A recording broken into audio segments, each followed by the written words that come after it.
All right, it's time to go back to the future. Every week we give out one future that we like for the week and where we think we have the best value, or one that we wish that we gotten on sooner. Brandon Anderson, let's start with you, buddy. What's your back to the future of the week? So I was all ready to tie this future into our West conversation, which we'll wait on, but I was ready to talk about betting on the Nuggets, fading the Jazz. And my favorite way to do that right now is betting on the division, where the Denver Nuggets, as of recording on Monday, are tied in the loss column. Matt, you love the loss column. They're tied with the Jazz in the loss column. They're 2 wins back right now, but the Nuggets are plus 550 to win the division right now. And the Nuggets are going to get Jamal Murray back soon.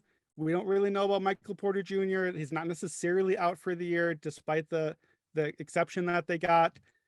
You want to fade the Jazz. We talked about why with Ingles out and just where this team is going. I looked at how could I bet on the Jazz to miss the playoffs? That's not going to happen. It's too far to fall the West. It's too much of a tumble out of where they're at.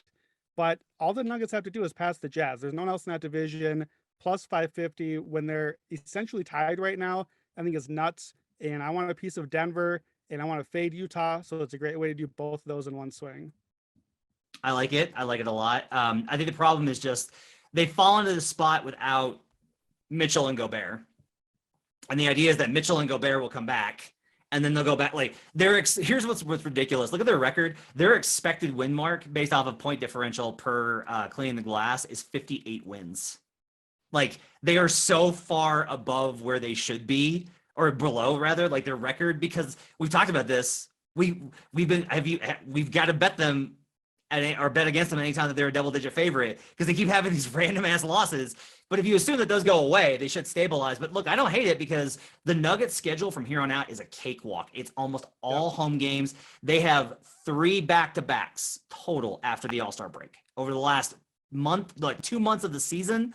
The Denver Nuggets have 3 back-to-backs. That's tied for the fewest in the league. They're tied for the most home games. It is a choice spot. I like this very much. This is a very sharp take. Raheem, what's your back to the future of the week? I'm throwing like a Brandon Hail Mary on this, but I'm going Chris. I'm going to be betting on the Suns. Pretty much, this is Chris Paul plus 7,000 to win the most valuable player award. Look, if you look at all the metrics, Nikola Jokic is probably the MVP, but there just seems to be this anybody but Jokic campaign going on.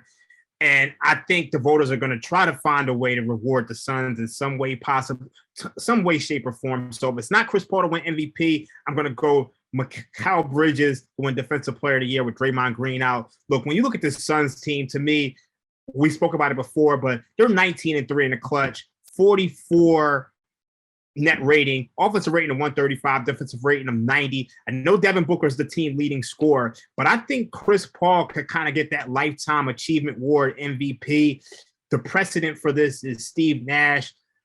You know, Steve Nash didn't score a ton of points, but he had a huge impact. Chris Paul's 14 points per game, 10 assists, but we all know he's their best player. And I think if nobody emerges, Steph Curry doesn't really step up, Giannis continues to coast, and the Sixers or the Nuggets don't have a crazy record. I think plus 700 is just 7,000 is too much. So I'm rolling with that, and I'm rolling with Bridges and win Defensive Player of the Year.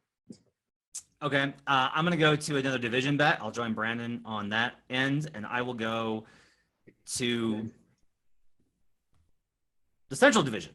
And I will look at this because I think it's wild that the Bucks are still this heavy as a favorite. We talked about how they don't have a lot of impetus to really push the season. They're still minus 105 at DraftKings. I can get the Bulls at plus 175, but I can get the Cavaliers at plus 330.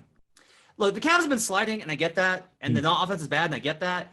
They just find ways to win. Like, they just win games. That loss to the Pistons was very unlike them on Sunday. So I think in general, I also think that was because so many Browns fans were celebrating the Chiefs losing in favor of a division rival. Just sort of clear on that. But in general, I like the Cavs a lot. I still, like I mentioned, I think that there's a case where they can trade some pieces, add one more guy. I believe in Darius Garland, Evan Mobley, Jarrett Allen, that core. They can trade Markkanen. They can trade Rubio's contract. They have options to make a move. So at 330, I'm going to bet the Cavs to just edge out a banged-up Bulls team and a non-pedal-down Bucks team to win the division. That's going to wrap it up for Back to the Future.